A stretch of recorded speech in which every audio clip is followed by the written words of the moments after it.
Hello, church. We're looking at 1 Peter chapter 2 today for our daily Bible reading. As we looked at yesterday, we see that Peter is going to be addressing two main things repeatedly throughout this letter. One is our standing with Christ, as being forgiven sinners through Christ's sinless life, death, burial, and resurrection. And then, as a result of that, how does Christianity impact our lives on a day-to-day basis? And so that's what we're going to be looking at today is for whatever day is to live. How do we live as Christians? And so in verses 4 and 5, we read this. As you come to him, a living stone, rejected by men, but in the sight of God, chosen and precious.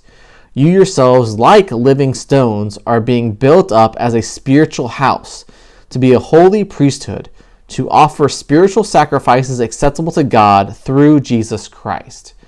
So as Peter is speaking, once again, he uses this imagery of a living stone, right? Kind of a strange thing. We don't think of a stone as being living because it's an inanimate object.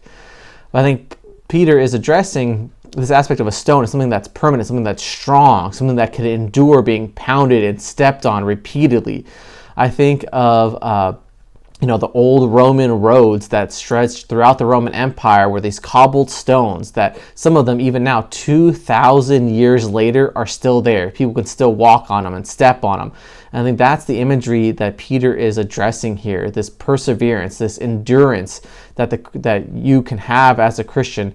But once again, it's not just to be stepped upon, is that you're alive, that you're living, that you're offering Christ's spiritual sacrifices. So this isn't the sacrifices of the day of killing an animal or pouring some wine or some grain offering and being burnt up, but this is as we live the Christian life, we are offering spiritual sacrifices. As we surrender to ourselves, we live for others, as we do the things that God wants us to do.